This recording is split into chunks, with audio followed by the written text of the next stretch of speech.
Live from the New Life Center studios in Coconut Creek, Florida, and Phoenix, Arizona, it's Nothing Worthwhile, giving you the latest news in pop culture, sports, entertainment, and professional wrestling. You know, all the crap you don't care about. Here's Evan Moody and Andrew Gruthius.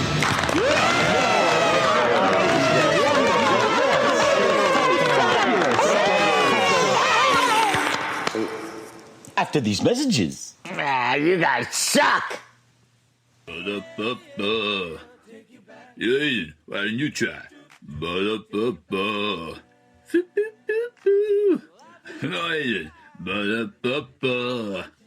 flap, flap, flap.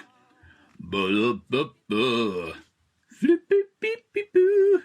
That's easy.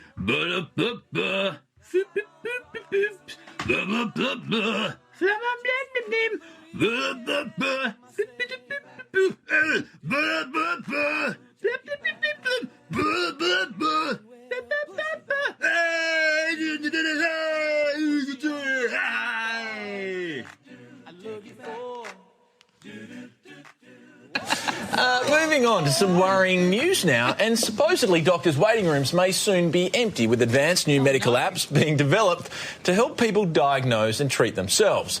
We're joined now by the Oracle on Everything, Kitty Flanagan. Now, Kitty, should I be worried about my job? Well, if you keep calling me Clitty, you should, yeah. But, you know, besides that, I think if you're talking about your job as a doctor, because I know you do like to run around pretending to be a medical practitioner, Well, it's then I don't correct. think you need to worry. Sorry. I'm sorry. Me, where specifically is the weirdest place that you personally, girls, have ever gotten the urge to make whoopee? The weirdest place, Olga? Yes, Olga? In the ass? No, the weirdest location. Hong Kong and the world are poised for one of the most historic moments of the closing century. The return of Hong Kong to Chinese rule after a century and a half as a British colony.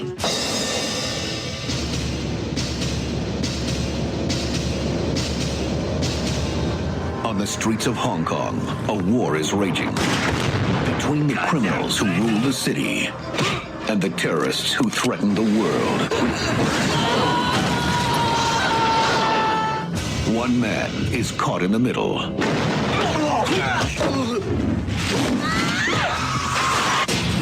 And he'll need all the help he can get. She's a cop? You didn't tell me she was a cop. Let's go! So you're a spy, huh? We work for the government! We're CIA! That's not a battery. That's a state-of-the-art explosive device. They can target anywhere they want. And they're going to put these bombs into clock radios, stereos, even children's toys. And once this stuff gets shipped, there's a lot of innocent people going to be in a lot of grave danger. We don't know what you did! This is obviously between you two, so if you can aim at him. Can I die low, please? You lied to me!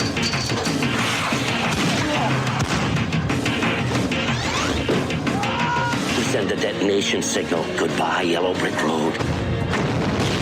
Goodbye, Yellow Brick Road? You better buy some new CDs, Harry. It's pathetic. Jean-Claude Van Damme. Knockoff.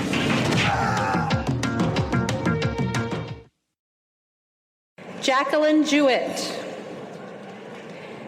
Julie Jerkoff. Forgive me, Kirkhoff. Kill Whitey! No!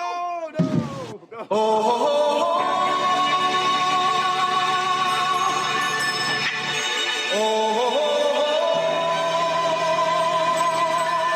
Live from the last of the Action Heroes Podcast Network studios, It's Nothing Worthwhile presents Van Dammit, a podcast about Jean-Claude Van Damme. Here's Evan Moody and Andrew Gruthius.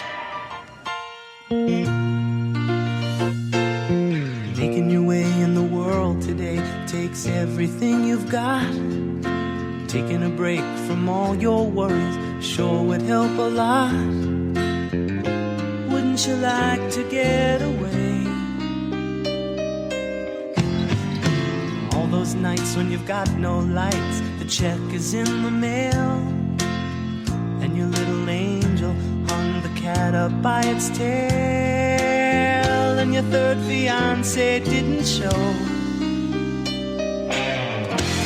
Sometimes you wanna go where everybody knows your name.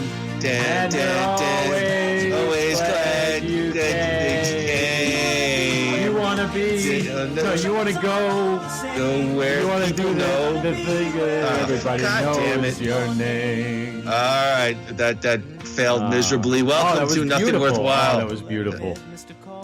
Welcome to Nothing Worthwhile, episode number 143. We're doing it Van Damme style, back on the last of the Action Heroes podcast network. On today's show, Groo turns 50. JCVD gets the Vince treatment. We'll take a look at Jean-Claude's newest trailer for The Gardener. Rambo getting a prequel. We'll, of course, say goodbye to George Wendt. Trouble on the set of the new Madden movie. The Piano Man cancels the rest of his tour, and Say It Ain't So, Groo. R-Truth and Carlito getting released by the WWE. If that isn't enough for you bastards, we got Jean-Claude Van Damme, Rob Schneider, Paul Sorvino, and Lela Rochon as we give you Knockoff. My name, Evan Moody, on a rare Friday evening taping. Your host and moderator. I'm coming to you live from a steamy Phoenix, Arizona. Let me introduce on color commentary, the best man. He is coming to us live from Coconut Creek, Florida. Andrew, you now have joined the what kind of club is it? But it's the I don't know what the depressing Club, the 50 Club, and the older. The over the hill, you know, the closer to death. Come on. The closer to death than birth club. I mean, it's fine. Well, I mean, all right. I guess you could you could talk about it that way. But Groo, turning 50, how was the big birthday celebration? How you doing this Friday evening? I'm doing great. It was lovely, wonderful, just with my family, mom, dad, brothers, and my sister-in-law and my nephews. Just had a really nice, low-key birthday. Was asleep by 9:30. It was a beautiful, beautiful day. But yeah, hey, it's, it's no big deal either way, which is fine. And I feel great. Very excited. I'm going on a cruise Monday. I'm excited for that. Got the summer, school's out, and all is well. And I'd like to announce today to the world my name change. From now on, I would like to be known as Eddie Wang. Okay. Oh my gosh. That's my new name. Eddie. I mean, Wang. I'm still Wang. I'm still. I want a full report. Oh my god! I just spilled my drink all over my table. I want a full report on this cruise. Absolutely. Can you give us a? Yeah. Can you give us a? Oh, hold on. Let me use Marie's headband here. Sorry, Marie. You're going to wipe up the body armor spillage. Oh, no.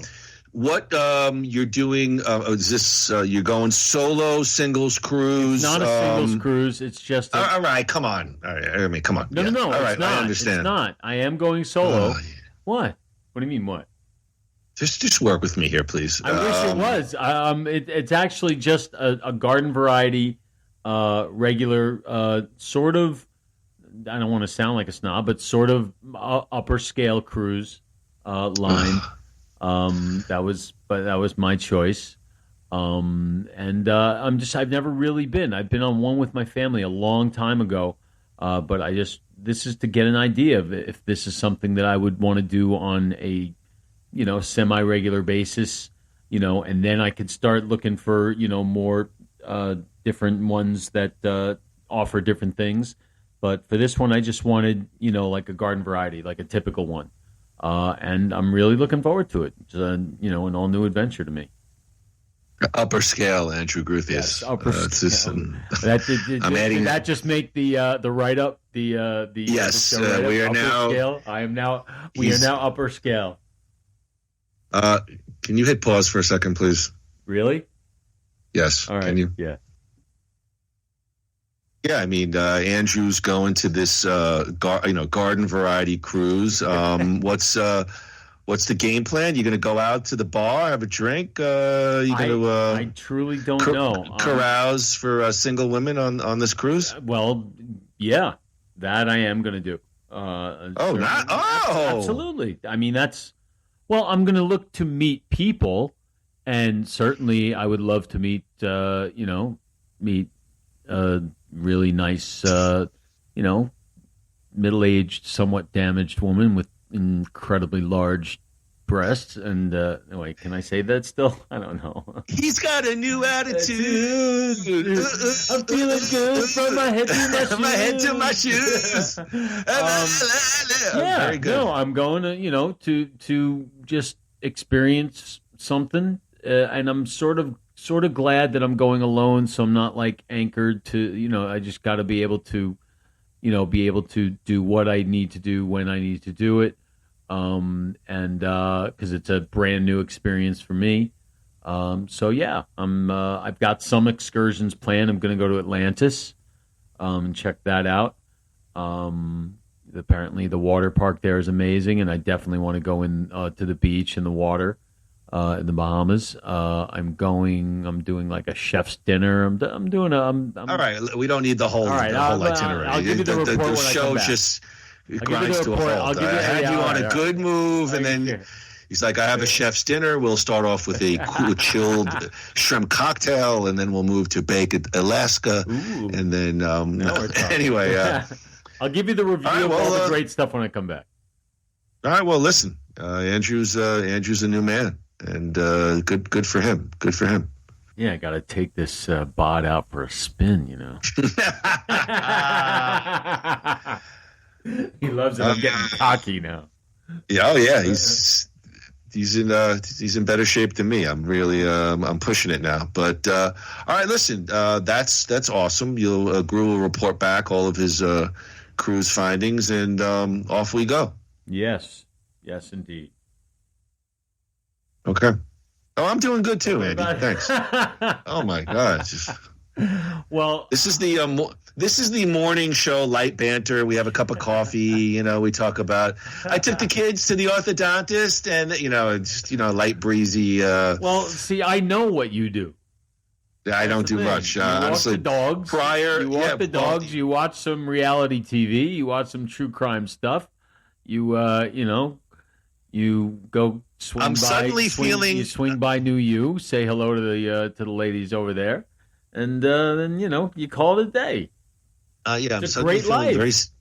I'm feeling very sad. I mean, I can't disagree with anything Andy said. That is my dream. The biggest turmoil I had this evening was when I walked the dogs. I decided to put booties on them because it's so hot outside. So that's 8 paws. It literally took like 15 minutes. Braxton's flopping all over the place. Isn't it great, though, when that's your biggest problem in life? Yeah, but it's like I had to bend over. My back was killing me. But hey. Actually, for those people who have dogs, it's really so hot in Arizona that you either have to wake up super early in the morning, like myself. Andy knows I'm an early riser, 4:30, take the boys out. It's cooler. And then at night, you got to wait till the sun goes down because the heat is so intense, especially on the black pavement, could really hurt your pet. And I'm not going to get into a whole pet thing, but that's my little PSA there. So yeah. It's been pretty hot here too, but not that humid. So it's been kind of comfortable. All right. Listen, before we talk about Jean-Claude and the knockoff. Let's get the latest news on our favorite 80s action stars, nostalgia stars, anything on the Nothing Worthwhile universe, because it's Nothing Worthwhile and Van Dammit spanning the universe. Van Dammit, spanning the universe. Listen, you see what honestly, what weight loss has done for Andrew Guthius. This guy is going out. He's socializing. He's part of the human race. He's cruising. He's upper scale. I mean, we went to Tampa. We went to Burns Steakhouse. Oh, we did. I mean, we are treating ourselves top flight.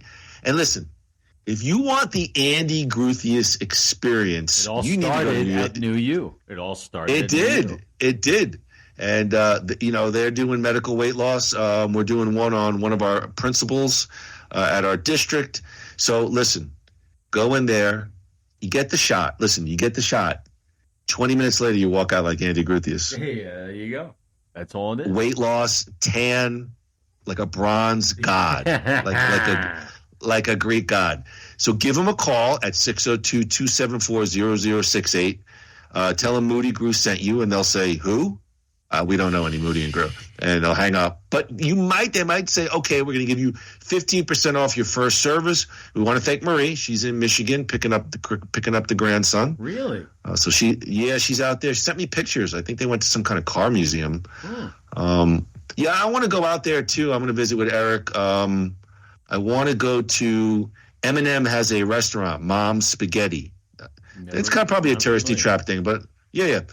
Marie, Erica, Desiree, Brian, Shelby, Dr. Knobloch, and the rest of the New U team. Thank you, New U Life Center. Well, let's see here. All right, because I don't have my okay, here we go. All right. Folks, if you listened to our last podcast, we did get into a very spirited discussion about John Cena and one Vince McMahon and the social and political implications of it all. Well, Groo, I hate to be the bearer of bad news, but it's now Jean-Claude Van Damme's turn. Ooh. Jean-Claude Van Damme called the sex trafficking allegations against him absurd and grotesque. Van Damme has been accused, Groo, of knowingly engaging in a sexual encounter with a group of sex trafficked women, according to multiple reports.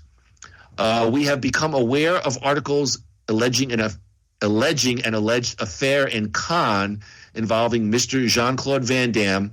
The reported facts are both grotesque and non-existent. Patrick Goviak, I guess he's the actor's agent, he told Fox News Digital, Mr. Van Damme does not wish to comment or fuel this rumor, which is as absurd as it is unfounded. Grew a criminal complaint against Van Damme detailing the allegations were filed with the Romanian Directorate for Investigating Organized Crime and Terrorism, DIICOT.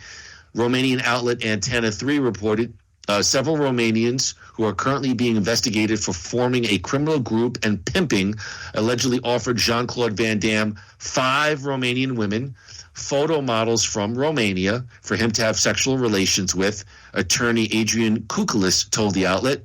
The alleged encounter occurred in Cannes, where Van Damme received, quote, a gift of 5 Romanian women and reportedly knew that they were victims of a sex trafficking ring. Kukulis explained that the women were, quote, in a state of vulnerability with suspicion that they were being exploited, according to this news outlet.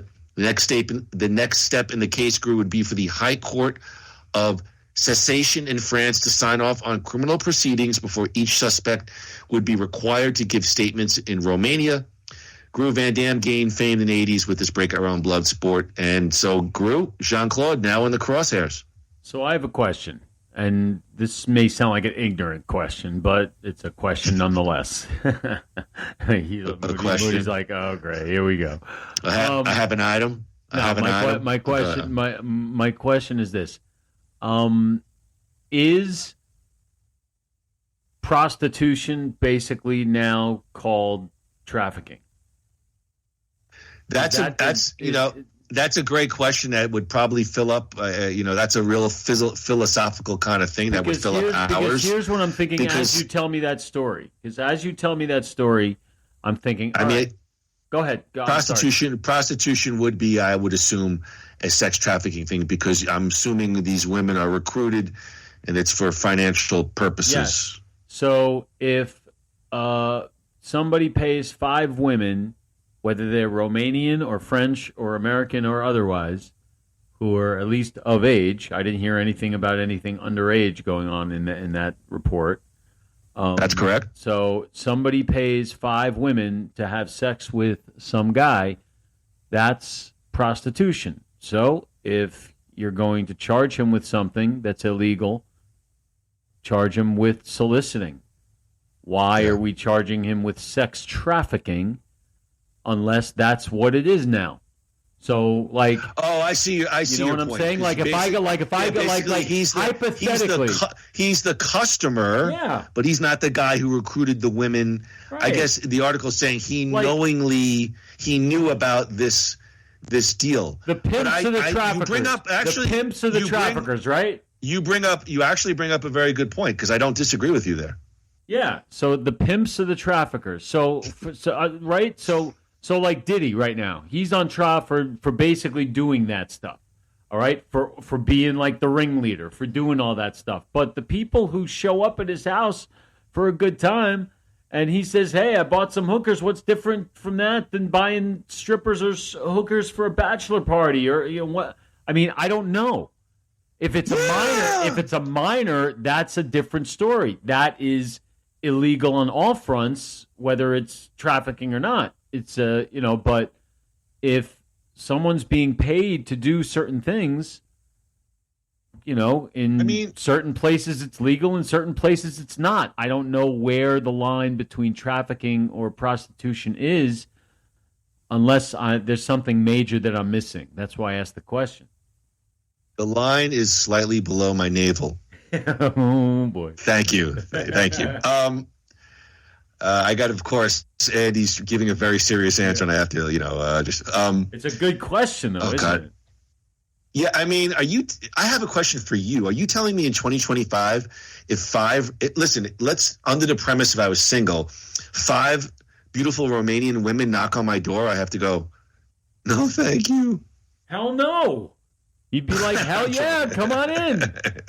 I'm serious. I don't understand. This sounds like, from reading the article, Jean-Claude was aware of the background of this woman as this was presented to him as a gift. I don't know from who the gift was from, but the article clearly states that he knew of this deal. However, Andy brings up a good point. If you're the customer, are you the trafficker? And it's an obtuse kind of thing that I don't want to hang on for too much longer. But I do agree with you. I think you bring up an interesting point. It's kind of like the Brock Lesnar thing. Someone sends him a picture, and he's like, "All right, cool," and his career is ruined. I don't know what is what. I'm not sure. I don't know what is even real anymore, Andrew. Exactly. That's the point. I'm not sure. Andrew's going on a cruise in a couple of days. Yeah. I'm sitting home wiping dog ass. What is going on here? Listen, real quick, because work with me on the flow of the show. But quick, all right. Let's keep it quick. Are you surprised that John Laurinaitis essentially flipped on Vince McMahon and is now going to be working in the camp of the female accuser? Because I, for one, am not. I am, but I'm not. That's a tough. Come on, Andy. Come on. I am. I actually am. I am because I feel like he would have done it sooner. It took a while.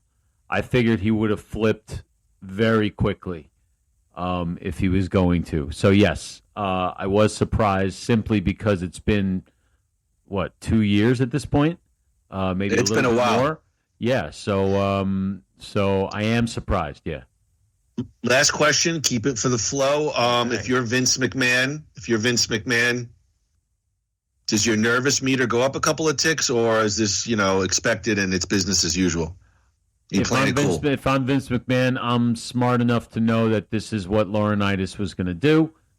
Johnny Ace was going to do exactly that, so he probably saw it coming, and I think this only affects Vince McMahon financially in no other way. Johnny Ace, listen for Andrew Guthies. He's going to be on Dave Meltzer and Brian Alvarez Wrestling Observer Live next Sunday at 5:30. No, I'm joking. Johnny Ace, it was John Laurinaitis' wrestling nickname. I, for one, am not surprised, and listen. whatever. Everybody's fighting for their lives here, so it doesn't surprise me. Doesn't surprise me at all. Yeah. You know? Well, I mean, the only thing that's a little strange is because this is not a criminal thing. So I feel like, if he was afraid of like going to prison, that would be more understanding. Okay, so you know what I mean? So right, I don't know. Yeah, I don't know what. And so I don't know. Well, and then you said, if you're Vince, and this probably was to be expected, and I don't think whatever game plan he has to fight this, I don't think this really changes it one iota. Me neither, quite honestly. All right, Groo, moving on to our guy, Jean-Claude Van Damme. He's back in the news, but for hopefully something much better. The trailer for his next movie, The Gardener, is out. The trailer tells the tale of a mysterious gardener, oh boy, where have we heard this one before, who finds himself protecting a U.S. senior official and his family after he finds himself on a hit list. Thankfully, Jean-Claude Van Damme, of course, is no ordinary gardener and boasts a particular set of skills far beyond pruning. The Gardener is set to land in theaters, it looks like today, and on VOD June 6th. Andrew, it's clip number 1. It's the trailer for Jean-Claude. It's The Gardener. The list is ready. Only 5. The list is ready. Only 5 names this year. You've got 40. Can I take a stab at this first? Sure. Come on, let's be serious for a second. I am serious. There's now this new genre of movie. This is essentially nobody. It's again another one of these. They had The Bricklayer was another one that came out. The Beekeeper. These are regular people functioning in regular society that have these deep dark pasts and super secret soldiers and killing, and they're just trying to live their everyday life, but they're thrown into a circumstance in which they got to go back to their old deal. With that being said, very gimmicky, very tropey. If the trailer, it looks like they put a few bucks into it, and if it's, when I'm looking at a Jean-Claude Van Damme in a streaming movie, give me just a fairly coherent plot. It doesn't even have to be that. It's fairly coherent. Give me great fights, great kills. I'm happy. So this looks like it may achieve that for me. So if it's on or it's VOD, I would definitely give it a look-see. That's my thoughts. Not me. I didn't like that, the way that looked. It looked cheap. It looked garden variety. It looked like every other one of these that we've done. And you say that the new trope is it is though. Yeah, but Van Damme's been making that movie for 30 years. The regular Jack Smith with the deep Belgian accent, working as a florist in St. Louis is called. He's a former CIA agent who lost his memory, and he's been doing that forever. So this looks like nothing, and I want to see something innovative from him. And every time he tries, it's the wrong people are guiding him. Do you think you're going to see something innovative at 60, 70 years old? These guys rely on now. They're all running on the same thing. It's the quality of material and the people surrounding him. But I don't know. Are you going to see Stallone or Schwarzenegger do something really innovative at this point? They're going to probably stick to what works for them. See, here's the thing. Not to jump ahead, but real quick, let's take a look at the movie today, Knock Off. The director, okay. I forgot even his name, but he's anybody's ever. We'll get into it, but the point is, he's nobody anybody has ever heard of. Now here, Van Damme is doing something very, very different, way out of his comfort zone, and it could have worked to an incredible extent. I'm not saying it didn't work at all. I'm saving that, but it could have worked to a very great extent. with talented people behind the camera, someone who knows what they're doing, someone who can direct him well. So what a guy like Van Damme needs is a guy like Quentin Tarantino, who is known for doing exactly that, for taking these people who are never known as great, actors, and just giving them great words to say and great situations and great direction. That's what a guy like Van Damme could use. Yeah, but how many people get a crack at Quentin Tarantino in the big picture? I feel not many, but Jean-Claude Van Damme could. Ridiculous. All right, Andy. No, Andy Gruthius and Evan Moody couldn't, but Jean-Claude Van Damme could, because he is right in that category. A faded star who really does have talent in there. We've seen it. Yeah. Who's the now? Here's a great question: who's the director who brought it out of him? Excuse me, Sylvester Stallone. Okay. The Expendables 2. Well. Stallone is a very good director, and he got a great performance out of him. So this looks. I got no interest in this one. Sorry. All right, let's transition here. Let's transition here. I got to keep him on track. Transition. He's good. Podcast ADHD. It's NWWAD. That's right. All right, look, stay with me, please. After dark. Stay with me, please. Hey, I'm with you. Are you ready? Are you ready to discuss some stuff for real? Or yes, I'm looking at Drago right now. All right. Well, we're not on that one yet. It's very interesting here, as Deadline reporting that Millennium Media is developing a prequel to the first film, Rambo: First Blood, and it is being sold at Cannes. Titled John Rambo, the prequel will be directed by Sisu director Jalmari Helander. I've seen the bits and cuts of that movie. Details about the film are scarce, but it is expected to be an origin story about a young John Rambo during the Vietnam War. Oh, I just paged up, excuse me. It is reported that Stallone is aware of the project but is not involved. However, the producers have left the door open should a fitting role arise.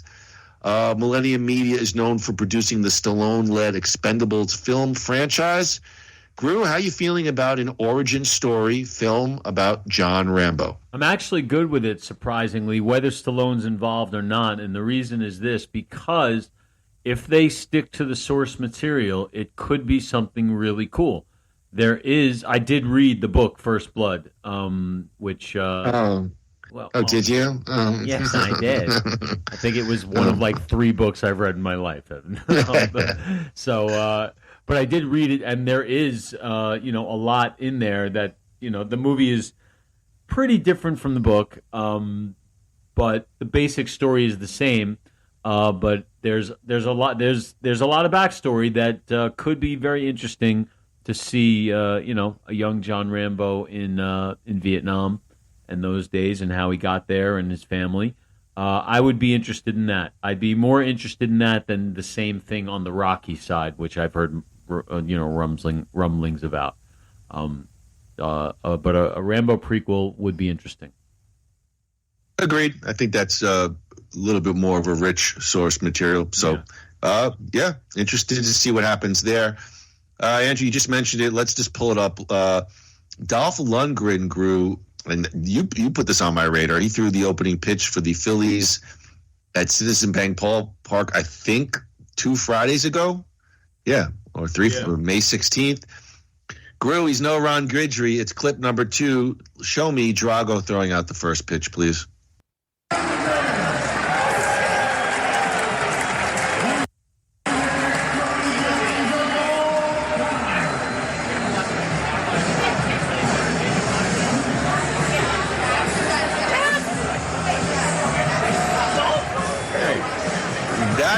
Come on. Not bad for a guy who wasn't he at like death's door like a month ago? Andy, that's disgraceful. I mean, listen. Yeah, you're right. That's Drago. He's like a triple hitter. He is older. I'll give you that, but he's good-looking, athletic, and he's brilliant, right? Isn't he like a Rhodes Scholar? Yeah, he's very smart. I mean, he's doing the old timey wind up baseball. I mean, that's never a good look on an opening pitch. You know what though? I give him a pass because it's very difficult to look like a good ball player if you're not a good ball player. For some reason, baseball is very tough to fake. If you don't know how to play, you're not going to look like you know how to play. So it's possible that, he could be incredibly athletic. He just doesn't know. He just never has played baseball or doesn't know how to play baseball. So it could be that.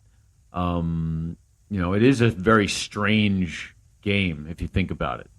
The way, your body has to move in certain ways. So I give him a little bit of a pass. Plus, didn't we play a clip like in the last show of him doing a video message before going into surgery? So this is cancer. So this is like miraculous. Come on, give him a break. He only killed Apollo Creed. I don't like to fake anything, Andrew. I do. Very.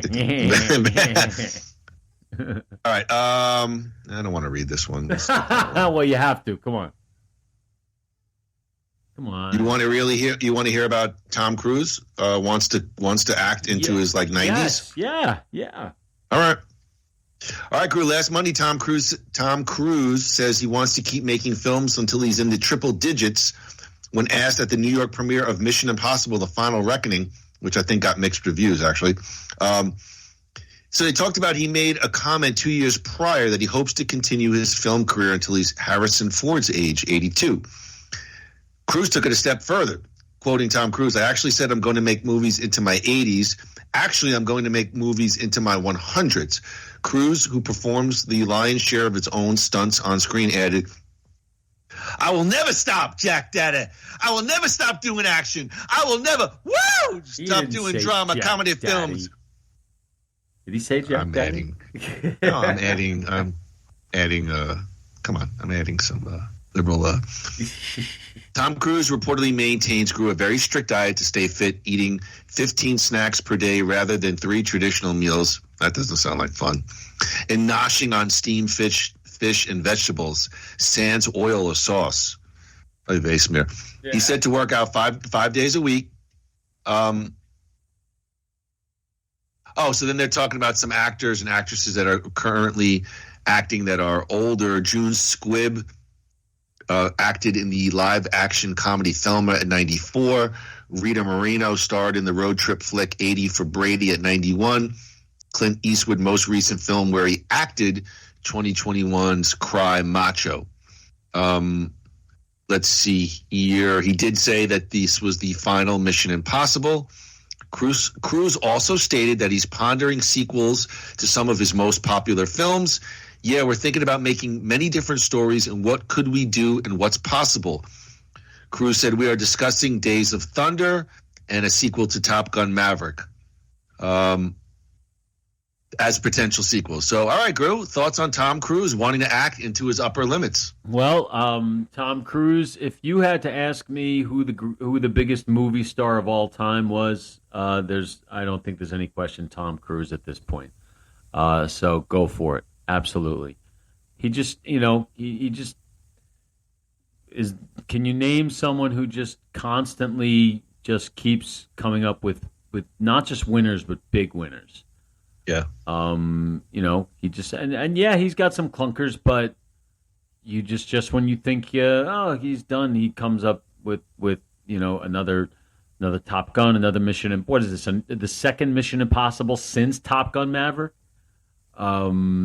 And I think they had 8. I think they had 8 films altogether in the series. Yeah, and I haven't seen any reviews for this one, but my brother saw it and he said he absolutely loved it. And I've only seen actually one of them, and I loved it. If I could add, I think he has a real fine ear for what audiences want throughout his career. Yeah. Whether it's comedy or action, he seems to deliver what most people want, and even some of his lesser movies I've really, really enjoyed. So I'm with you. No reason for him to stop if he can still produce at a high level, and he certainly still can.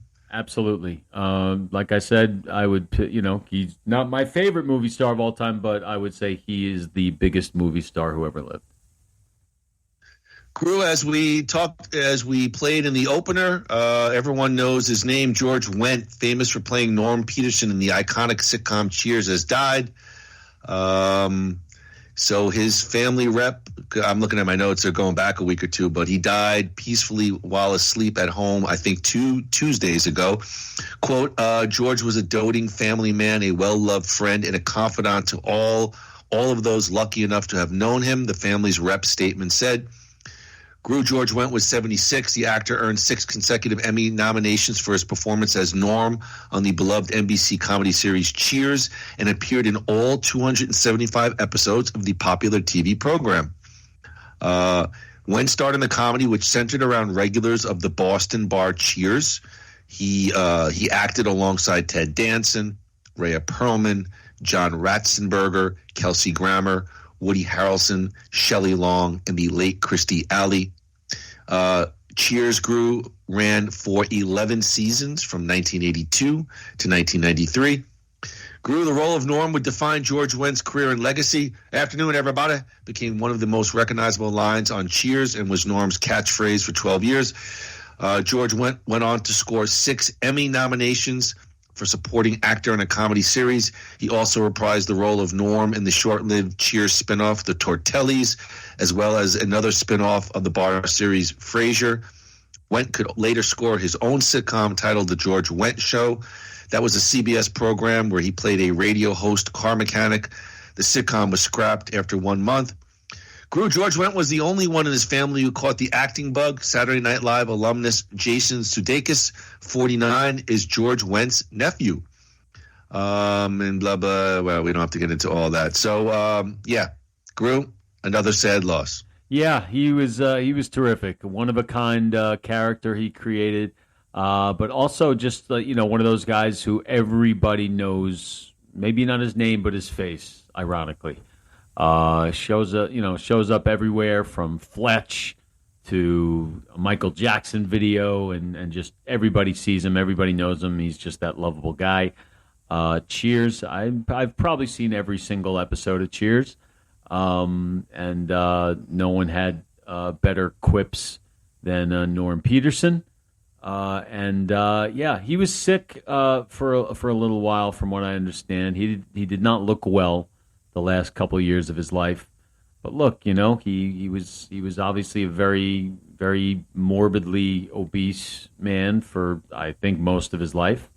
And I guess that can take a toll. But from what I've read, just he's one guy who nobody has a negative thing to say. Everybody just says he just was the greatest guy. So, yes, definitely rest in peace, and he's definitely bellying up to the bar in the great Cheers in the Sky. I think next time I see you, we should have a toast for George Wendt. Cheers. Probably one of the first shows that a young Evan Moody really loved. I mean, that was appointment viewing for me, and certainly an iconic character. And Andrew covered it all. So just very, very sad to have read about his passing. Yeah, and Dub Bears. Don't forget that one. That is classic. Funny stuff. Yeah. Ed, if you take a look at our monitors, Andrew and I went to a swingers club. It's a spicy kind of a joint, and if you look at our monitors, you'll see some human trafficking. If you'll take a look at the mirth and merriment that ensued. Go ahead. Forget. We are just joking. Let me get my attorney. Biff Spiegelman to please do a statement. Groo, we talked about the Madden movie last week, and I showed you the press photo. Looks really good, but there's already trouble brewing on the set. Supporting a supporting actor in the upcoming film starring Christian Bale and Nicolas Cage allegedly quit last Friday just 2 weeks after production started over David O. Russell's alleged use of the N-word on the set. This was reported by TMZ. 5 members of the cast and crew reportedly told the outlet that the famous director, 66 allegedly W and allegedly uttered the racial slur while he was working with the unnamed actor on an impromptu monologue. The actor and others was upset by Russell's comment and walked off the set earlier that day. Amazon Studios sources told TMZ that it was the actor's idea to include the N-word in the scene after a private conversation with Russell. The source claimed that Russell didn't say the slur when the scene was shot, and the word did not make it to the final cut. In addition, cast and crew sources told TMZ that the day before the alleged N-word incident, the same actor refused to shoot a nude scene in a locker room, which allegedly upset Russell, who had an unprofessional reaction. However, studio sources downplayed the alleged incident and claimed that an intimacy coordinator, was there to help make the actor feel more comfortable. One person involved with the project told TMZ that the production has, quote, been a mess. They claim that tensions were being exacerbated by Christian Bale and Cage, who were choosing to do method acting in their lead roles. Oh, this does sound like a mess, Groo. Additional cast include John Mulaney as Electronic Arts founder Trip Hawkins, Catherine Hahn as John's wife, Virginia Madden, Sienna Miller as Al's wife, Carol Davis. Groo, we talked about it on the last show, trouble on the set of Madden. 2 things. If you're going to have Christian Bale and Nicolas Cage headline a movie, you're going to get Christian Bale and Nicolas Cage. And those are 2 of the most well-known nut jobs in Hollywood. All right? They are going to go full method, and they're going to do it unapologetically. So whoever is surprised / annoyed by that, tough titties. Secondly, it's always something. Titties. It's always something with this dick, David O. Russell, the director. See, it's always something with him. So, like, I don't like that they're giving him that he's getting these good movies to fuck up. Like this Madden thing sounds like it's something that I really want to see, but if this guy's going to stain it and make it a David O. Russell kind of Hart Huckabee asshole kind of thing, like weird like that, I don't know. And plus, yeah, he's always attached to doing something dumb and annoying and obnoxious and stupid and racist. So how this guy keeps getting work, I don't know, because nobody goes to see the movies that he makes, whether they're good or not. So, that is such a classic. That's such a classic Lily Tomlin rant from I Heart Huckabee. Have you ever heard that? The Stern plays it. Used to play it all the time back in the day. I saw them. Shut the fuck up! Yeah, I saw. Shut the fuck up! And she's just screaming. But in all kidding aside, I mean, I don't know. Obviously, I the only thing I know of reading this article was that David O. Russell apparently has had a real checkered history on movie sets. And my thing is, you're not going to get away with this in 2025. And I'm intimacy coordinate. Oh, wait a minute. We are. Hold on. Let me please finish my point. Go. You. Well, I was in the flow, and then you. You said you should shut the fuck up. Shut the fuck up. Fuck you, David Russell. Fuck you. I just that kind of stuff is just not going to fly in 2025, and so I guess maybe the days. Listen, Andy, I'll defer to Andy because he was a Hollywood guy, but I guess the days of the high-powered, movie director just telling everybody, whatever, do this, get naked. I'm not saying he is. That's just my take on it, only my opinion. Say the N-word, just fuck you. It's not going to wash. It's too much with people's rights and too much with their feelings and intimacy coordinators and this, that, and the other thing, and 1,000,001 press outlets and leaks. It's just it sounds like it is a mess. It sounds like a mess. Well, it's a mess in that you just have to mind your P's and Q's. You just have to be a normal person who I don't know. I mean, but to be fair, intimacy coordinators have actually been around for a while. That goes back. Okay, that actually, if I'm not mistaken, that actually became a big thing under with Steven Seagal, because he was known for doing some funky shit. But I believe the term was coined as far back for Last Tango in Paris with Marlon Brando, because there's a very famous story about that movie. Do you know that one? You know that story? I do. I just feel like I just want to give you a smarmy Bill Maher response, like, "Oh, intimacy coordinator." No, I'm just saying that's not something that's like in the woke era. It comes from. It's been around for a while. Everything else. You're absolutely right. Like, Well, you know me. Yeah. When all else fails, just blame the crazy woke liberals. No. I'm saying that's one thing that sort of predates that, but everything else you said is right on the money. You just have to basically do what we do. You got to show up for work, talk to as few people as possible. Just watch your ass, get through the day, and go home. I mean, that's pretty much what you got to do. Well, actually, it's very funny because I am going to be Andy's intimacy coordinator for his cruise. So if he meets somebody, he's going to have to call me. I'm going to have to put it through AI. What's her name? Let me put it in. It's the new relaxation therapist. It says here you may touch her left wrist, caress 2.7 times, and then you must move away 8 feet to give personal space. All right. In any event, yes, Evan Moody, intimacy coordinator. That's a Saturday Night Live sketch right there. Yeah, boy. Fred Garvin, male prostitute. Groo, we've talked about it, in text message and whatnot, but let's get your thoughts on the podcast. Billy Joel, the Piano Man, has canceled all tour dates amid a new health diagnosis. The Uptown Girl singer revealed the shocking news via social media on Friday, May 23rd, announcing he has been diagnosed with normal pressure hydrocephalus. I'm sorry, I did that. That's not Andy. I made that joke, and I just want to apologize to everyone, and it'll never happen again. Please don't make a mockery of this apology. The disorder happens when cerebrospinal fluid builds up inside the skull and presses on the brain.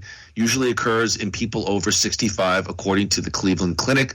Joel's condition has become worse due to his recent concert performances, lending to problems with hearing, vision, and balance, his lengthy Instagram announcement read. The doctor has ordered Billy Joel to refrain from performing during his recovery period, as Joel is undergoing specific physical therapy under his medical team's instruction. That doesn't mean Joel is out for good. The announcement ended on a positive note, with his team telling fans that Joel, is hopeful to be back on stage, in front of the fans when he can, once again go on the stage.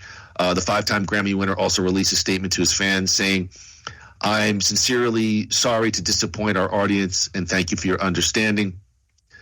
Groo, Billy Joel has had a rough year. In February, the star fell during his concert in Connecticut, and the accident was caught on video by a fan. We've talked about that. Yeah. Joel appeared to stumble while on stage before falling backward and landing on his side. I didn't think it looked much, but okay. And then it talked about, he just ended his record-breaking 10-year residency at Madison Square Garden. Apparently, through Howard Stern, Howard announced that he had dinner with Billy, and Billy was, alive and well, and still has very much committed to beating this and getting back on stage. My question to you, Groo, is, will we see the Piano Man back on stage again? Yeah. It sounds kind of serious. I think we will. From what I understand, I'll take it all as, as what they say. And from what I understand, it is treatable. And I think if he is able to play again, he will. I hope so. I guess maybe that's why, maybe, if we're really thinking positively, what, you know exactly where I'm going, don't you? Are we getting a change in the set list? Yeah. You knew exactly what I was going to say. I was gonna say maybe if he has to go under like brain surgery, maybe he'll realize that he's got a whole songbook in there, and he'll come out like, oh my God, tomorrow is today, and then just start playing this shit. I don't know, I'm being a dick, but obviously we want him to be healthy. He did. I did hear. He did say something like, like getting old sucks, but getting cremated sucks more. So he's like, I'll be all right. So that's more important than anything else. Hey, what if this led to if he couldn't perform on stage again? What if he was able to write some new music? At least maybe that. I don't know. These kinds of things. I don't know. I just don't see him in that vein anymore, to be honest with you. I really don't. Yeah, I've given up too, but you know what? Still, I never count him out, and so obviously we're rooting for him with this thing, and yes, I would absolutely love to see him on stage again, and I expect to. Okay, I'm not quite as sure, but of course, I've love to see Billy again, and many of those shows I was with Andy Groo. So hopefully we'll see Billy Joel one more time, or many times. Groo, WWE star R-Truth announced that he will be departing from the WWE after nearly 20 years with the company. R-Truth, whose name is Ron Killings, made the revelation in a post on social media. I'm sorry to inform you all, I just got released from the WWE, he wrote on X. I want to thank WWE for the ride, but mostly I want to thank each and every one of you who was along for the ride. Thank you for the love, support, and appreciation you have given me over the years. Groo, R-Truth had recently come off a pretty high-level but brief rivalry with John Cena amid the legendary WWE star's farewell tour. R-Truth main evented the latest installment of Saturday Night's Main Event against Big Match John, and of course lost. Truth then went on to lose to JC Mateo on Friday Night SmackDown. Ron Killings initially joined WWE in 1999 in a debut, I remember this, as K-Quick with the Road Dogg, Jesse James. He was there from 99 to 2001. Then he got released for the first time. And he really made his bones with total nonstop action wrestling before he made his way back to WWE in 2008. He returned as R-Truth and had been a highly favored competitor in the ring and on the mic as well. R-Truth was a United States champion. Listen to this, Braxton. Hardcore champion and a world tag team champion 2 times each. He held the short-lived 24/7 championship record 54 times. R-Truth has turned 53, so it's unclear what his next move will be. And then, of course, later that same day, Carlito announced as well that WWE will not be extending his contract, effectively setting up his release as well from the WWE. Groo, what's your take? What's going on here? Well, with the exception of the Montreal Screwjob, this, I believe, is the greatest work in the history of pro wrestling. I think it's a work. I think this is John Cena ruining wrestling. I think it's connected to that. And I think if you're the creative guys, you're saying, okay, we have Cena. He's going to rid the WWE of one of their most beloved stars. And we can't just, but if we want to make it real, we can't just get rid of Truth. We have to get rid of somebody else.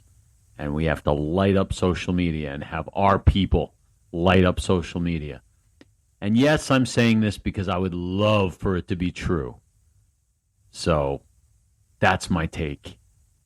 Yeah, where did you read that? Come on, be honest. Where did you read that? Well, I'm going to say that the idea of it being a work jumped into my head as soon as they announced Carlito as well. But I'll accept that. But all the other trimmings that I added to it, straight from Bully Ray.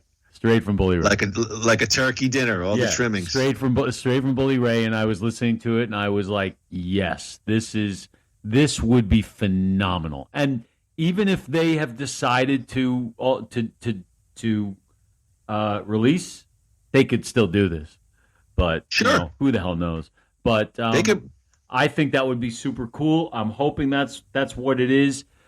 The reality is what it appears to be. It really does appear as if there is a serious cost-cutting thing going on over at TKO and a balance of power over there.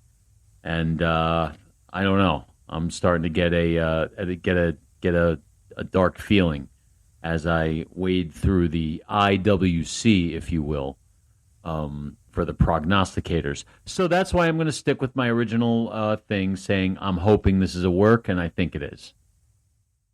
The last time I got a dark feeling was in Vegas. We had those 2 hot dogs from Nathan's about 2 a.m, and they were delicious. Oh wait, that was food poisoning. Oh, come on, Nathan's is great. Okay, can I give you my thoughts on this? Yeah, please. Okay, you mentioned TKO. This is what happens when companies go public, which WWE has done. And they open it up to shareholders. And cost cutting, what I've come to understand, because I like to read it a little bit with the financial markets. WWE is they probably have record profits. They are going to, it's not necessarily, they want to just maximize the books to every extent. And yes, that is ultimately a TKO's decision. It's not, it's not necessarily cost-cutting. They're trying to make it look as attractive and robust to potential future investors, things of that nature. In a sense, I get it. These are guys that are older. They're used sparingly on TV. If anything, Carlito has been on TV a lot more than R-Truth, although R-Truth was involved in a high-level kind of deal very briefly with John Cena. On a personal note, I was really, really upset. Not so much with Carlito. He's been released before. But with R-Truth, I mean, listen, Andrew's theory aside, if it's a real deal, I mean, R-Truth to me is the kind of guy you keep forever. He's a lifer. He's a guy you keep around as a coach. You keep him around as a television personality. You keep around. I mean, this guy has done everything for the company. And at a moment, he could be off TV for 6 months, and at a moment's notice, he's thrust into a high-level comedy thing, and he scores every time. I didn't realize he's 53. The guy could still handle it in the ring pretty well, for a 53-year-old. So I get it. Well, you're going to start to hear, as they did on Raw, and I haven't seen SmackDown, but you heard a smattering of we want R-Truth chants. This could be their next CM Punk kind of deal. That's my thoughts. Well, I'll cap it by saying, as somebody who was in the building during the Cena versus R-Truth match. Yeah. Yes. Upper scale, Andrew. Yes. Upper scale, Groo. I was in the building, and I got to tell you, if R-Truth would have won that match, the roof would have blown off the place. I mean, that crowd was hot for R-Truth. So I don't get it. If it's what it claims to be, I mean, I don't get how you look at that and say, you know what, we're not going to get a return on our investment. Everybody was on their feet. Everybody was screaming. There were shirts being sold all over the place. R-Truth, I mean, that's money. You want money? There it is. So it doesn't make sense. Carlito, you're right. He's basically a background character, a good one. But he was still on TV consistently, even if it's for a minute. He's on consistently with the Judgment Day. Absolutely. So that puzzled a lot of people as well. And then for them to really kind of no-sell it on Raw, they don't really explain it. I mean, and I guess that's to be expected. You talked about TKO. I understand it's kind of a brutal thing in the corporate world, but I think sometimes you got to, especially at wrestling, which is very tribal and people feel very strongly about their favorites. I think they would have, what's the word I'm looking for? Engaged a lot more goodwill for holding on to a guy like Carlito and R-Truth, and even possibly a Carlito. But I think R-Truth is a guy that deserves to be a lifer with World Wrestling Entertainment. Yeah. That's my take on it. Yeah, and if it's true, it's a bummer. That's why I'm hoping my take is true. All right. Well, that's an interesting one. We'll see what happens, Andrew. Before we give you everything you need to know about Knockoff, let's give a Nothing Worthwhile Van Damme shout out to New You Life Center. Oh, hell yeah. Where's that jingle Check out we all. used to have? We used to have. Yeah, it. we used to. Yeah. Where is it? I gotta find it. No. All right.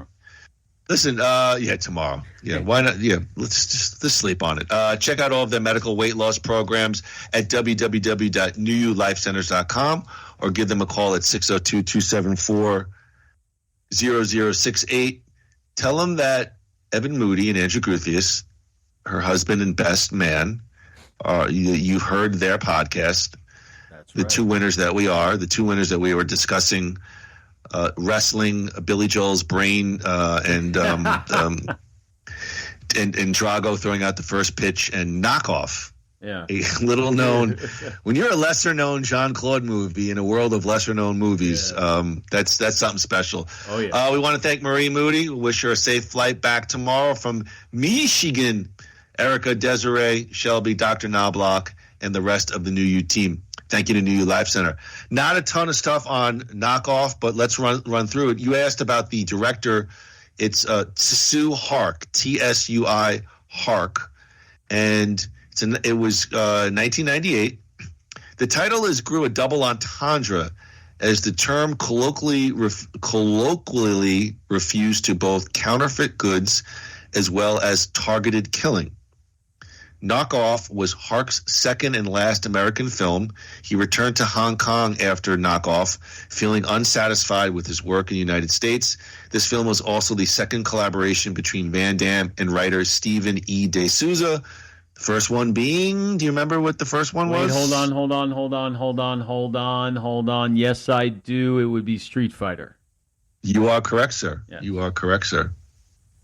I mean, just real quick, with the action sequences, you could clearly see sort of like that Asian influence, in this movie. I mean, at least I did on many of the action sequences. Yeah, the problem is there's only one Asian in the movie.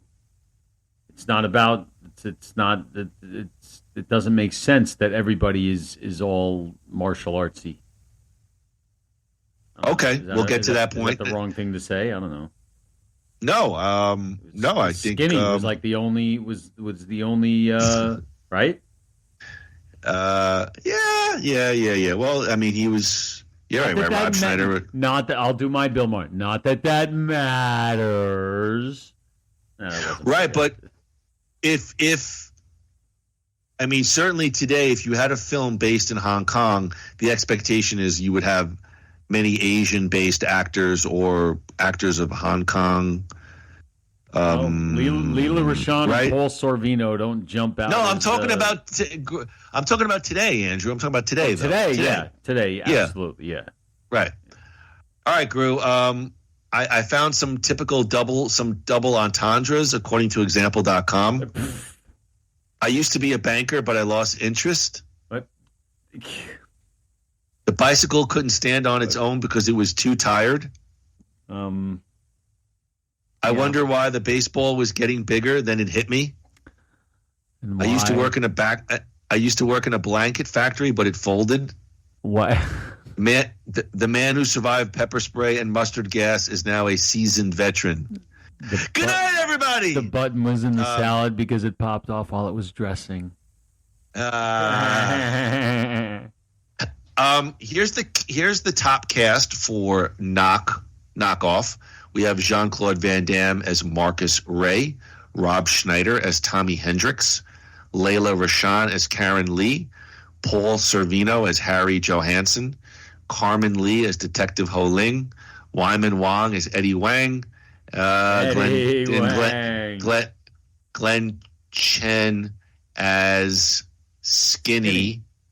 Groo, were you surprised to see Paul Sorvino in this? I was. Yes, very. But almost refreshingly so.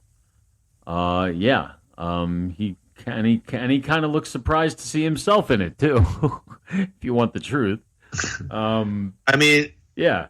Let me cover some of Paul Sorvino's films: Dick Tracy, Goodfellas, The Rocketeer, The Firm, Nixon, Romeo and Juliet, Money Talks, Bullworth, knockoff. Although I'm Right, getting the so this sense is of around- it.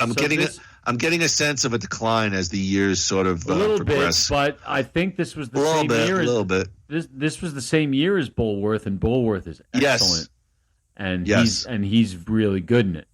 So look, I think Paul Sorvino was one of those guys who, maybe like a Gene Hackman to a lesser extent, just work was work. If you look, Gene Hackman's considered one of the top 5 greatest actors who ever lived, and he did some absolute abominations. Just some of them they just work. And Paul Sorvino seems like one of those guys. I remember he did a movie with like Bernie Mac, where Bernie Mac was a baseball player. And anybody could have played that role, but Sorvino just seemed to be one of those guys who just takes jobs because he wants to work as an actor. So I respect it, and he was fine in this. He's always good. What did you think? I mean, the cast for me. I mean, if you're talking about 90s, Jean-Claude Schneider, Lela Rochon, Paul Sorvino, those are some pretty decent names. I mean, that's some pretty decent names at the top. My feeling. I know you're going to shit on it. I know you're going to shit on it, of course, because every single one of these people reeks of somebody else that this movie was written for. And my theory is based on the writer, Stephen E. D'Souza. Okay, he wrote Die Hard, I believe, at least one or two of them. I think he did one or two of the Lethal Weapons, and it's clear that he wrote this for like your A-list, like Kurt Russell and Bruce Willis, like a buddy movie like that. And evidently, it just seems like Van Damme got his hands on it, and Van Damme was hot at the time. And he's like, I want to do this. And not many super reputable actors probably wanted to work with Van Damme in that fashion, But then you got pros like Sorvino and Rochon who say, I'll work. So that's what it seems like to me. And like the Rob Schneider part was clearly written for a bigger star than he at the time, but it was he was definitely on the B level. It was I'm not going to say it was written for like an Adam Sandler, but the words sound like something that would come out of somebody like Kurt Russell, He did what he could with what he had to work with. So you're telling me they're writing material with a specific person in mind? Yeah. Because there's no guarantee. I don't know. I mean, of course there's no guarantee, but as someone who's written a little bit himself, it's hard not to. When you're writing something for the screen, it's hard not to visualize. Upper level. Yeah, upper level.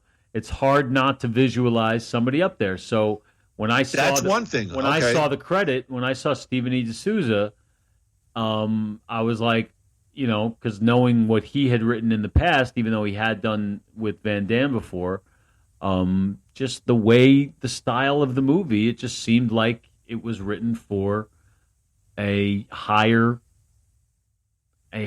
tier of talent, including the director, which I said before. And it's clear from literally the opening second of the movie. Knockoff is a triple entendre. The movie itself is a knockoff. Oh, okay. Well, hang on there. Oh, okay. All right. I'm sorry. I jumped ahead. Go ahead. I hear what you're saying. I feel like you say that a lot about these Van Damme movies. Like clearly the material was written for somebody else. And I mean, okay, let's like Rob Schneider. I don't know the whole filmography. I don't know everything about the timeline. So, as you're responding to this, but it seems like he was pretty solid as like the it comedic foil for action stars for a while anyway. He was hot at this time and I was actually a fan of his. I saw a bunch of his movies in the theater. I'm not talking about even his solo stuff. I'm talking about just as a all right. Yeah, he did Demolition Man. I think in the mid '93. Then came Judge Dredd, and he was really the only good thing about Judge Dredd. That was '96. So I guess but this, if he probably. I still don't think he was the go-to. I think he was the instead of still. All right. Fair enough. But that's not a bad thing to be. Not at all. Right. Not at all. So, Groo, the story is like this: a Hong Kong fashion designer, Jean-Claude Van Damme, if you can believe that billing, who has been previously been involved in knockoffs of major label merchandise such as Puma. PUMMA running shoes, attempts to go straight with the help of his new partner, Rob Schneider, who is secretly an undercover CIA agent involved in an investigation of the black market. Their main product, jeans, is involved in knockoffs as well, which brings a representative from the American company, played by Lela Rochon, to investigate. Paul Sorvino also appears as the head of the CIA operation in Hong Kong, and everybody's not what they initially seem, and there's a lot of switches and turns and blah blah blah blah blah blah blah blah blah blah blah blah blah blah. A lot of face turns and double turns and heel turns and. It's actually in my notes. It's in my notes with the turns. Groo, you want to give a gander? I have notes on production budget. You want to tell me how much they spent on knockoff? All right. Well, I cheated a little bit here. I did look at the budget, so I do know that, and I was shocked to see that the budget was like $35 million. 35. I don't know. I don't know where the hell that money went because it was not on the screen. I mean. Well, by the way, have you seen a movie with worse explosion effects? Exactly. Explosion effects. But even it was like bad porn. And like even like when I said before, like the first second, I love your pussy. The first second, I love your pussy. The first second, it says knockoff, and it looks like the beginning of like a bad TV movie from the 1980s, just like the cheap graphics, and you could tell that this is that, and plus, I think from beginning to end, the entire movie is dubbed. Like. It just seemed like nobody was on. Like everybody's voice was dubbed over. It was just a mess. Well, I watched it for free on YouTube, so I don't know if that was if by chance that's how it went down. Some of the action pieces looked pretty sweeping. I mean, it looked. No, am I completely off here? I thought the explosion effects were horrifically bad. Yeah. But some of the big set pieces seemed to be well done. It looked like they threw a few bucks in them. Yes. No? I guess maybe that's where all the money went. But they didn't. But they didn't impress me because they didn't really mean anything. It was just that don't impress me much. All right. I mean, obviously you could tell what I thought of the movie, but like this to me, this is a lesson on how to have everything you need for a successful movie. A lot of money, a reputable company, TriStar Pictures, I think, was the company that released it. An A-list movie star, Jean-Claude Van Damme, and a hot writer with Stephen E. D'Souza, and somehow you make schlock. Fuck it up. Yeah. It's just it's always a bummer because it's not a bad premise. It's an interesting idea, and I feel like Tommy was his real name or his CIA name? Just fucking find out. I feel like they didn't have very good chemistry because they were both playing the same. Like one of them should have been like sort of more uptight and less. Are you talking about Van Damme and Schneider? Because it came off like a buddy movie between the two. Yeah. Okay. Well, let's get to then. Okay. I mean, I want to get to our reviews. I want to hear what you. I mean, you've sort of articulated it, but I want to get because I have some thoughts about that. That might be our best little debate there. Okay. Real quick, do you want to give a gander as to how much money Knockoff made? Do you know it was only domestic U.S. Canada box office revenue? All right. I have a question. I don't know if you know the answer. Did the movie come out in the theater? Because I don't remember. I have a domestic gross. I mean, I have numbers. Okay. All right. I'm going to say 8 million. 10 million.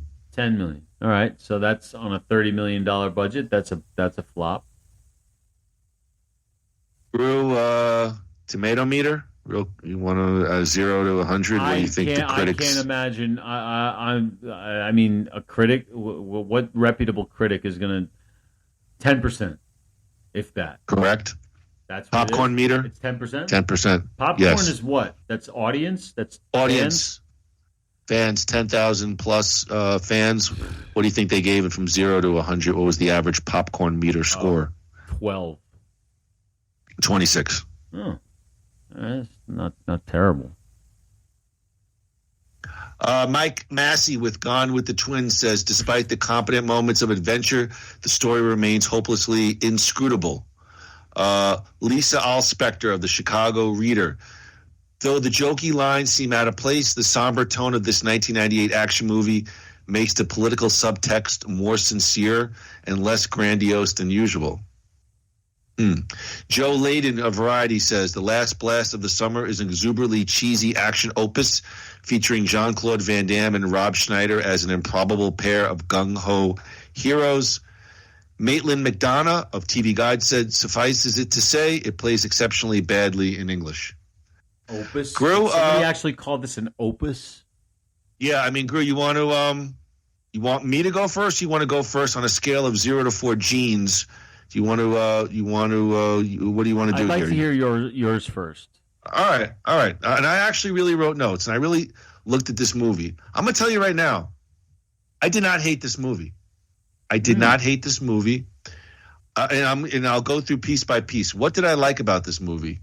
I thought it had, for the 90s, a very solid cast. Jean-Claude Van Damme, Rob Schneider, Lela Rochon was like one of the it girls in the 90s, Paul Sorvino, and I thought they did their jobs fairly well. I thought there was good rapport between JCVD and Rob Schneider. I was concerned at first because Jean-Claude's playing against type. He's not like, he always kind of plays it as a straight-laced hero. Here he's kind of like a little bit of a fey clothing designer, and I thought at first I was like, oh no. Schneider was more of like the more serious kind of guy, and I was like, oh no.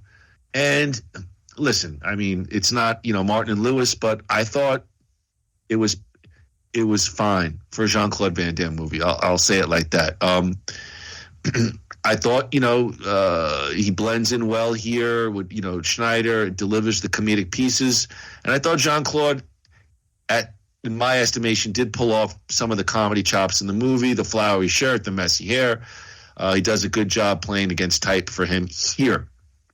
Lela Rochon is always beautiful to look at. I mean, she's just a beautiful girl. Yeah. What I did not like about this movie, cheesy special effects. I mean, really, really bad-looking special effects. Movie gets weighted down with more swerves than a WWE storyline. And my thing is this: when you have so many swerves, you start to just stop caring. Really, it's like, he's now the CIA agent, is now the undercover. Yeah. Almost everyone in the movie has like that Scooby-Doo, like, if it wasn't for you, kid, like, and by like the third one, I'm like, oh, isn't that rich? Like another. The second you saw Sorvino in his first scene, you knew he was going to end up being a bad guy. Well, I knew that because it was just the makeup was so caked on his face. I mean, it was like. All right, so here, Groo, I did not hate this movie. Stylistically, for me, it was like a Rush Hour with a splash of maybe Lethal Weapon. I liked the first half of the movie. I liked the comedy half of the movie.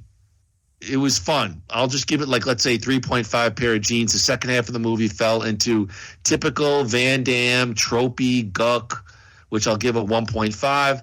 So let me see here. If I find the median, and mode, I'm going to add the 2, divide by 2. So I'll give this movie a 2.5 pair of jeans.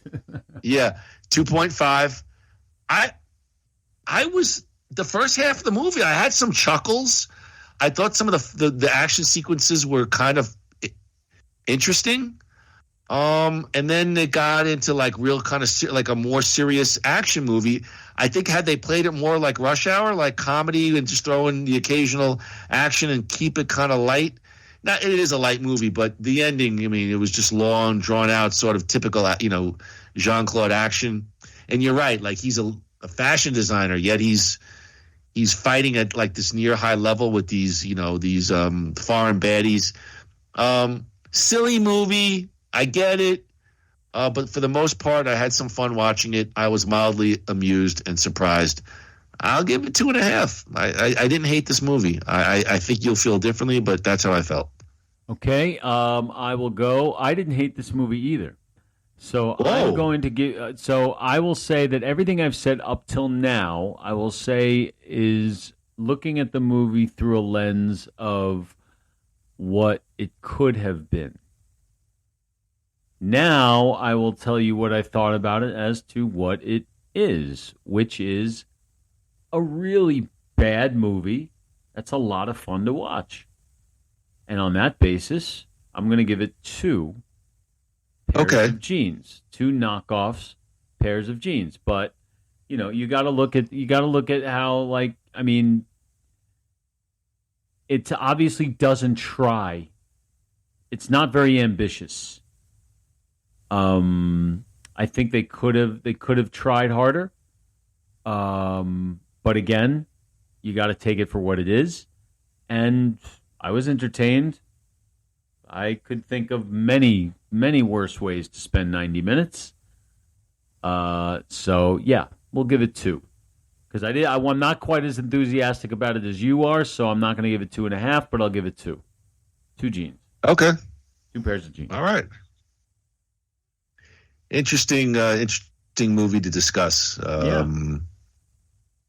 Like most, there was probably a kernel of a much better movie in there. Even with the cast, had they maybe switched a couple of things around. But I was surprised because when it first started, I was like, oh gosh, Jean-Claude is a fashion designer. He's got the flower shirt. It's like I'm just like, oh, he's playing against type. And then I was like, he was kind of holding his own I really felt like I enjoyed some of that banter with Schneider. And anyway, I don't know, I better just shut up from here.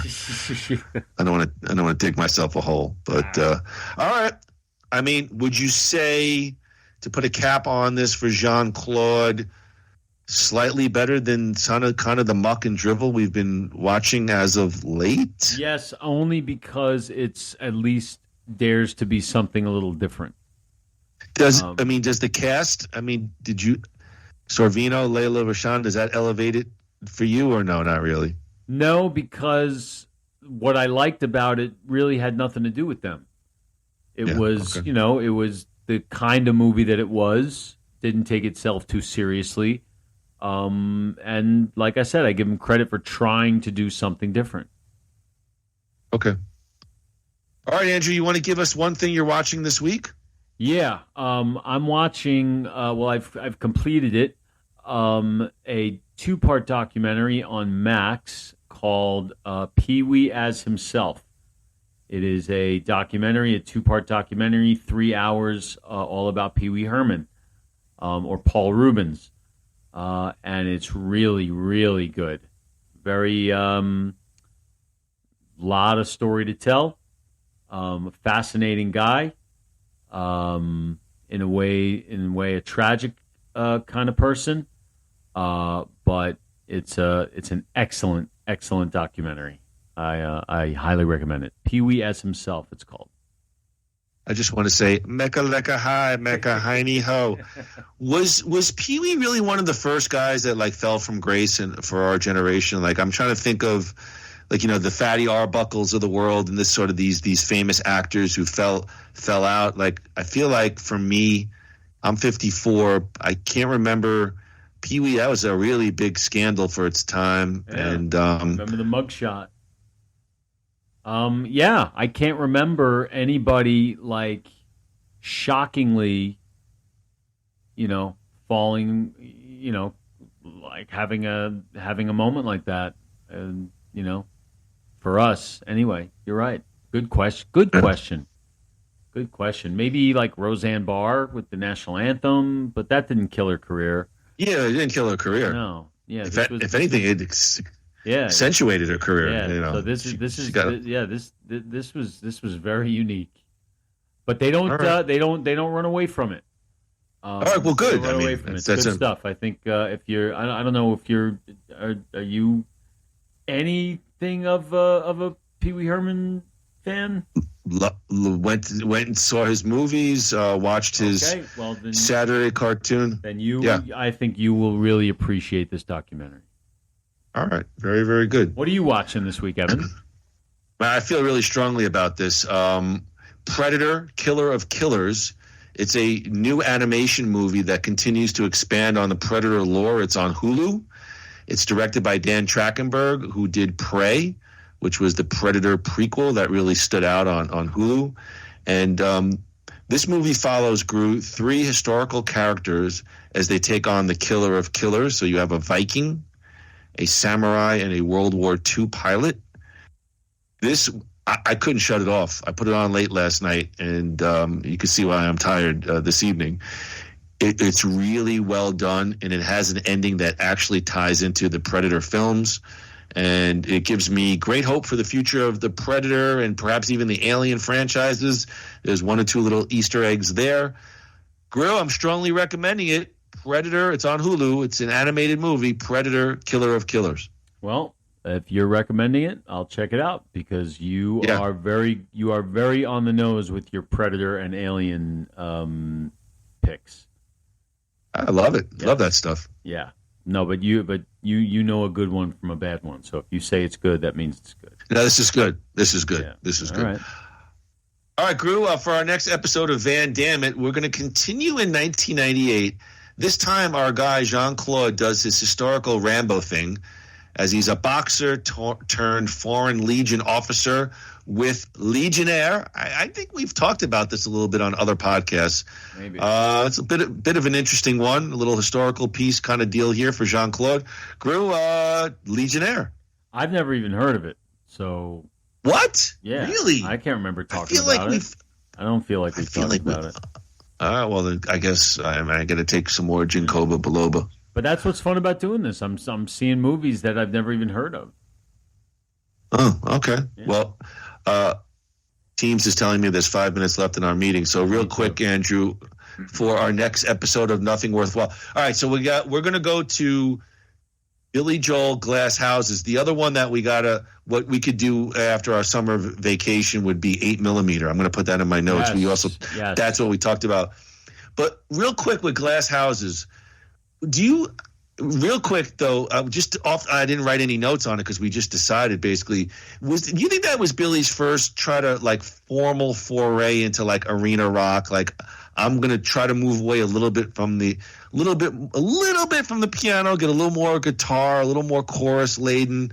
Like, I feel like that was Billy's first sort of maybe conscious or unconscious attempt at kind of doing a more broader arena rock, Springsteen-y kind of thing there. Well, you'll have to refresh my memory a little bit. I know You May Be Right is on that album, so that makes sense there. Is Sometimes a Fantasy on that one? Yes. All right, then yes, I'll agree with you. That's where he's all right. That's where he's kicking it up a notch and playing to the cheap seats. Yes. And that's why I think it's a good one for us to look at because it's a turning point. And then real quick, Andrew, just real quick, looking at David Lee Roth tickets, what's my max? Well, I always like to ask you, what's the max I'm going to spend to go see David Lee Roth? I don't know because I'm looking at him too. But I'm what is it, upper classy or whatever it is? Well, I mean, would you go above 250 for Diamond Dave? I think I'm capped at 250. I mean, come on. If for great seats, I would pay that. I don't know if he's playing this theater in a casino. He's playing Hard Rock. He's playing Hard Rock here. Yeah. I don't know. I'm just saying, like, I think I have, more scratch than Andy, but I'm holding the bottom line. But Andy's going to go. He's like Steve Cohen. He's going to outbid me on David. Well, all right. I want to see. I don't have the overhead that you do. So I want to see. I want to see the show too. So we'll see what happens. All right. So yeah. Are you saying 250? Is that a guide? Is that a guidepost for David Lee tickets? I don't. Would you go more? You said that number. Would you go more? Would you go? It depends on my mood. Would you spend $300, $400 to see David Lee Roth? 3, not 4.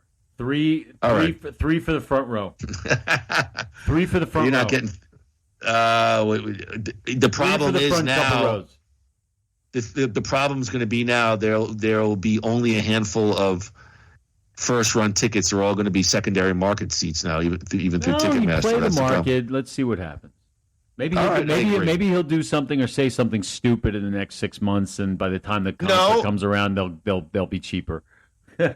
No, but I don't anticipate, at least in Arizona. I think there'll be demand, but I think there'll be available seats. So that's where a guy like me might be able to swoop in. Yeah, I was surprised. Cheaper. I was surprised at the secondary market prices too. Yeah, they're high. So, but that's why I haven't bought yet. That's why I'm playing the market. Thank you, Obi-Wan Kenobi. Yes. All right, Groo. Friday night, take us out of here, my friend. All right, ladies and gentlemen, NWWAD, Nothing Worthwhile After Dark has come to its inevitable conclusion. But we'd like to thank you all for being with us tonight on this beautiful SmackDown night as I watched John Cena screaming at somebody. Don't tell me. But ladies and gentlemen, next week on Nothing Worthwhile, our season finale will be Billy Joel, Glass Houses. As we jump into the brain, no pun intended, of Billy Joel and see what he was thinking at this time in his career and his life. The Glass Houses of Billy Joel. Followed by, at some point down the line, our next Nothing Worthwhile. No, I'm sorry. Our next Van Dammit. Legionnaire. Or as Evan said, Legionnaire. And until then, folks, we want you to have a great weekend. We want you to enjoy the beginning of summer. We want you to visit New You and become a new you. That's right. And tell them that Moody and Groo sent you. And until then, ladies and gentlemen, that's right. No retreat. No surrender.